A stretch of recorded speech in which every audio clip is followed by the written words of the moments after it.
আসসালামু আলাইকুম everyone, welcome to NSA online school. NSA online স্কুলে সকলকে স্বাগতম জানাচ্ছি। আমি মিস্টার আহমদিন। আজকে আমি যে বিষয়টা নিয়ে আলোচনা করব সেটা হচ্ছে প্রাথমিক সহকারী শিক্ষক নিয়োগ পরীক্ষা 2014 সালে ইংরেজি যে এমসিকিউ গুলো আসছে ইংরেজিতে, এগুলো সমাধান করব। So let's get start. প্রথমে আমরা দেখতে পাচ্ছি যে I dance to meet you ever seen your first novel. অর্থাৎ বাক্যের সঠিক শব্দ কোনটা হবে, শূন্যস্থানের সঠিক শব্দ কোনটা হবে। সো প্রথম সেন্টেন্স আমরা দেখতে পাচ্ছি have been shopping. Is it clear? Have been shopping, এটা দেখে আমরা বুঝতে পারছি এটা হচ্ছে প্রেজেন্ট পারফেক্ট কন্টিনিউয়াস টেন্স, যেটা have been has been versus perfect ING. Have cooked present perfect tense, subject plus have has ভার্বের পারফেক্ট ফর্ম। হোপ বলতে এটা প্রেজেন্ট টেন্স, আর আই এম হোপিং বলতে এটা প্রেজেন্ট কন্টিনিউয়াস টেন্স। সো আমরা এখানের মধ্যে কোন সেন্টেন্সটা কোনটা সাতটা থেকে কোনটা সঠিক হবে, সো এটার জন্য আমাদের সেন্টেন্সটা পুরোটা পড়তে হবে। I dance to meet you ever since you first novel. অর্থাৎ এখানে আমরা এই সিন শব্দটা দেখতে পাচ্ছি। Is clear? এই সিন শব্দটাই আমাদের প্রমাণ করছে এখানে কোন সেন্টেন্সটা হবে। তো আমাদের যে সিন্স থাকে, আমাদের সাধারণত আমরা যে প্রেজেন্ট পারফেক্ট কন্টিনিউয়াস টেন্স হয়, সিন্স অথবা কি হয়, ফর হয়। সিন্স অথবা ফর হয়। সিন্স অথবা ফর হয়। সো এখানে present perfect continuous tense have been has been versus ING. So next যে সেন্টেন্স আমরা দেখতে পাবো সেটা হচ্ছে while of the following sentence is correct. নিচের কোনটা সেন্টেন্স সঠিক? Is clear? সো আমরা একটা দেখি, a few boys are present today. a few boys, a few boys যেখানে আছে সেখানে a few যেহেতু এটা খুব অল্প, যেহেতু a দ্বারা এটাকে সিঙ্গুলার বোঝাচ্ছে, a few বলতে খুব কম ছেলে, মানে এখানে ছেলে একটাই বললে চলে। Is clear? সেজন্য এখানে ইজ হবে। সো এটা incorrect. Is it dress in inferior than mine? Inferior পরে শব্দ টু হয়, inferior টু। সো এখানে inferior পর than হয় না। Is it clear? সো 3 নম্বরটা আমরা দেখতে পাচ্ছি he prevented me to go there. He prevented me, সে আমাকে রোধ করেছিল সেখানে যেতে। সো এই সেন্টেন্সটা কিন্তু এখানে উদ্দেশ্যমূলক টু হওয়ার, মানে প্রেভেন্টের পরে ইনফিনিটিভ হবে না। Is it clear? So side number sentence আমরা দেখি he as well as his friend was present. So এখানে ওয়াজটা কেন বলছে? So he as well as his brother, সে আরো তার ভাই হওয়ার কথা, কিন্তু এখানে হয়েছে ওয়াজ। তার মানে এখানে আমরা দেখতে পাচ্ছি আমাদের অবশ্যই মনে রাখতে হবে অ্যাজ ওয়েল এর আগেরটাই সাবজেক্ট হিসেবে গণ্য হবে। অর্থাৎ অ্যাজ ওয়েল এর পরে এটা এগুলো সাবজেক্ট হিসেবে ধরা যাবে না। অ্যাজ ওয়েল এর সবসময় আগেরটাই সাবজেক্ট। তাহলে এই হির জন্য এটা ওয়ার্ডস হয়েছে, সেজন্য এখানে ডি নাম্বারটাই সঠিক আর তিনটা ভুল। Is it clear? সো এখানে আমাদের ডি নাম্বারটাই সঠিক, যেহেতু অ্যাজ ওয়েল এস সেন্টেন্সের আগেরটাই সাবজেক্ট, সেজন্য এখানে হি সিঙ্গুলার, এখানে ভার্বটা সিঙ্গুলার। Is it clear? তো নেক্সট আমরা যে এমসিকিউ দেখতে পাচ্ছি সেটা হচ্ছে দি অ্যান্থোনিয়াম অফ লিম্পিড ইজ। অ্যান্থোনিয়াম বলতে বিপরীত শব্দ। Is it clear? বিপরীত শব্দ আর লিম্পিডের বিপরীত শব্দ কোনটা হতে পারে? সো আমরা এখানে দেখতে পাচ্ছি, সো লিম্পিডের অর্থটা পারলেই তো পাল্লাচ্ছে। মানে লিম্পিডের অর্থ হচ্ছে এই নির্মল, অর্থাৎ পরিষ্কার, এটা হয় পরিষ্কার। তাই এটা বিপরীত শব্দ কি হবে?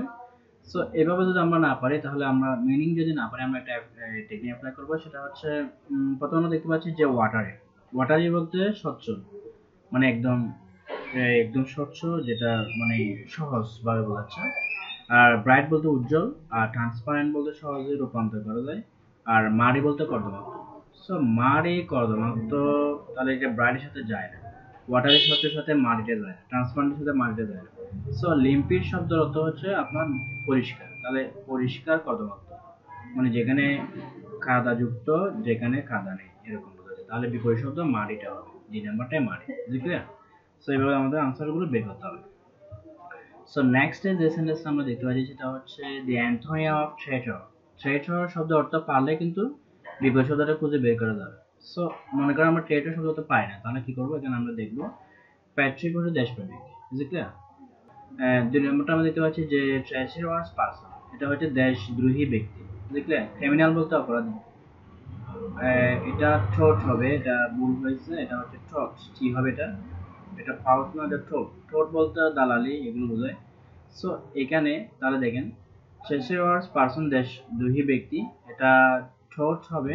ঠোঁট বলতে দালালি, এই দালালি করে ঠোঁট, বাটপার সিটিং যেটা বলে। এটা ক্রিমিনাল বলতে অপরাধী। সো এই তিনটা কিন্তু প্রায় সেম। তাহলে এটা কিন্তু ভিন্ন, রাইট? সেটা যদি ভিন্ন হয়, এই ট্রেটর হচ্ছে দেশদ্রোহী, তাহলে প্যাট্রিয়ান হচ্ছে দেশপ্রেমিক, প্যাট্রিক হচ্ছে দেশপ্রেমিক, তাহলে এই নাম্বারটাই সঠিক। সো নেক্সট যে সেন্টেন্স আমরা দেখতে পাচ্ছি সেটা হচ্ছে feed the baby milk. So আমরা আসলে ফিড দ্য বেবি মিল্ক অর্থাৎ ফিড বলতে খাওয়ানো, বেবিকে দুধ খাওয়াইতে বলছে। সো এখানে আমরা দেখতে পাচ্ছি ফিড অন বলতে খাওয়ানো, ফিড অন বলতে খাওয়ানো। সো এখানে এখানে প্রিপোজিশন হবে অন। কেন? দি বেবি, এটা কিন্তু এটার জন্য দি বেবির জন্য প্রিপোজিশন বসছে না, প্রিপোজিশন বসছে ফিটের জন্য। Feed to, feed in, feed on, feed with. তাহলে ফিট অন বলতে খাওয়ানো। So feed the baby on milk বা feed on the baby milk. So জিনিসটা আসলে হচ্ছে এটা ফিটের পরে অন হবে, ফিট অন বলতে খাওয়ানো। তাহলে সিম্পল এটা একটা বিষয়। সো আমরা নেক্সট সেন্টেন্সে দেখতে পাচ্ছি which form of the word is adjective. নিচের কোন শব্দটা অ্যাডজেক্টিভ? সো আমরা প্রথমে দেখি রিজুলেট। রিজুলেট শব্দের অর্থ হচ্ছে অটল, এসটিডি, স্থিরি, নিশ্চিত, এরকম জিনিসটা বোঝায়। রিজুলেট শব্দের অর্থ হচ্ছে অটল, অর্থাৎ কোনো কিছু প্রতি অটল থাকা। Is it clear? রিসলভ মানে সমাধান, সমস্যার সমাধান করা। এটা কিন্তু ভার্বে চলে গেছে। রেজুলেশন এটা সন থাকলে নাউন, আর রেজুলেটলি এটা অ্যাডভার্ব থাকলে অ্যাডভার্ব চলে যাচ্ছে, তাহলে আমাদের প্রথমটাই হবে। সো এখানে এই অনেক সময় দেখা যায় যে টি থাকলে এটা ভার্ব হয়, তো এটা এক্সিকিউটিভ হবে কিভাবে? এটা অর্থের দিক দিয়ে এক্সিকিউটিভটা হচ্ছে, অর্থাৎ এই আমরা জানি যে এক্সিকিউটিভটা কিছু স্যাম্পল দিয়ে আমরা গণনা করতে পারবো, অথবা অর্থের দিক দিয়ে গণনা করতে পারবো, যেমন মোটা, শর্ট, দোষ গুণ, তারপর সুন্দর, কালো, ফর্সা, এগুলো সবকিছু আমরা এভাবে বুঝতে পারবো। আমরা এখানে এই দোষ গুণ, অবস্থা, সংখ্যা, পরিমাণ দিয়ে আমরা রেজুলেট শুধু যে অটল থাকা, অটল বলতে অটল থাকা, অটল বলতে এটা আমরা এক্সিকিউটিভ বোঝাচ্ছি, সেজন্য প্রথমটাই সঠিক হবে। সো নেক্সট যে সেন্টেন্স আমরা দেখতে পাচ্ছি সেটা হচ্ছে called passive of the sentences. The boy pleased us, the boy pleased us, এটা কিন্তু একটা past tense. The boy subject, first form, ভার্বের অবজেক্ট। সো এটাকে ফেসিভ করতে হলে আসটাকে আগে আনলে কি হয়ে যাবে? উই, অবজেক্টটা অবশ্যই হবে উই ফর আয়ার হবে। সো এখানে উই আর আছে, এটা কখনোই হবে না। সো উই আয়ার তিনটাই আছে, তাহলে কারণ মোবাইলের পারপাস ফর্ম, এটা কিন্তু first form purpose form same. So pleased করে উইথ হয়, তাহলে এখানে বি নাম্বারটা সঠিক। Please by, please to, loan to হবে, কিন্তু প্লিজ অ্যাট এটাও হবে না। সো প্লিজড করে উইথ হয়, সেজন্য বি নাম্বারটা সঠিক। এখন এখানে প্রিপোজিশনের কারণে এখানে বি নাম্বারটা সঠিক। তাহলে বাই যোগ অবজেক্ট, এখানে সব জায়গাতেই আছে বাই দি বয়। বুঝলে? সো এখানে প্লিজড এর সাথে উইথ হয় এবং উইর সাথে আর হবে, আজটাকে সাবজেক্ট করলে উই হবে, এটা সব ঠিক আছে, তাহলে এখানে বি নাম্বারটাই সঠিক। So now bye, take care, huh? Thanks for watching. So now bye, take care, bye.